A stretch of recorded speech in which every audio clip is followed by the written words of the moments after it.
वैज्ञानिकों ने गलती से 10,000 साल पुरानी एक महिला को बर्फ में पाया, जो न केवल सड़न के कोई संकेत नहीं दिखा रही थी, बल्कि उसकी त्वचा भी अत्यंत कोमल और चिकनी थी। जब टॉर्च से ध्यान से देखा गया तो अचानक पाया कि महिला की पुतलियां रोशनी पर प्रतिक्रिया कर रही थी।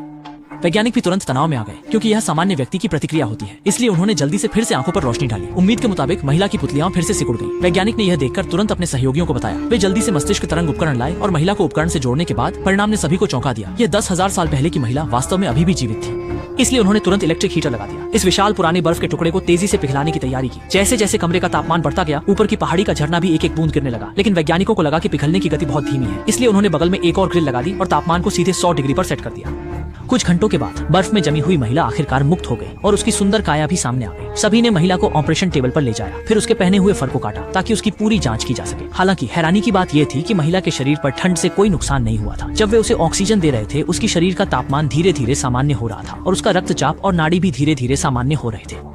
थोड़ी ही देर में महिला ने अचानक से अपनी आंखें झपकाईं और यह देखकर आश्चर्य हुआ कि वह सचमुच होश में आ गई थी। हक्का बक्का लोग हैरान रह गए। यह हजारों साल पुरानी महिला चमत्कारिक रूप से जाग गई। लेकिन जैसे ही डॉक्टर इस पर हैरान हुए, लड़की अचानक से पूरे शरीर में झटके लेने लगी और जोर से संघर्ष करने लगी। अच्छा हुआ कि डॉक्टर ने तेजी से प्रतिक्रिया दी और उसे समय पर एक खुराक शांतिदायक इंजेक्शन दिया, जिससे उसका शरीर धीरे धीरे शांत हो गया।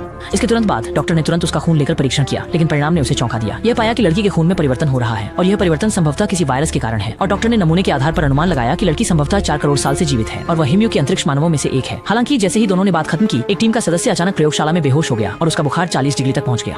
डॉक्टर ने जांच के बाद पाया कि इस टीम के सदस्य के खून में भी वही बदलाव हो रहा है जो बर्फ में जमी लड़की के खून में था। सभी को तुरंत एहसास हुआ कि वे भी शायद संक्रमित हो गए हैं। लेकिन लड़की को कुछ क्यों नहीं हुआ? इस सवाल के साथ वे तुरंत उससे पूछने गए, लेकिन लड़की कुछ समझ नहीं पाई, क्योंकि वह उनकी भाषा नहीं समझती थी। फिर भी उसने अद्भुत सीखने की क्षमता दिखाई और जल्दी ही बुनियादी अभिव्यक्ति के तरीके सीख लिए। लेकिन इसी समय डॉक्टर ने अनजाने में लड़की की आस्तीन उठाई और उनकी आंखें चौंधिया गईं। ये देखकर कि लड़की के पिघलने के समय एक घाव था, लेकिन कुछ ही घंटों में वह घाव चमत्कारिक रूप से ठीक हो गया। लेकिन जब दोनों इस बात को समझने की कोशिश कर रहे थे, तभी बेस के बाहर अचानक एक तेज बर्फीला तूफान आया और एक बाहर से लौटे साथी ने दर्द से भरे चेहरे के साथ जमीन पर गिरते हुए जैसे किसी भयानक जीव को देखा हो।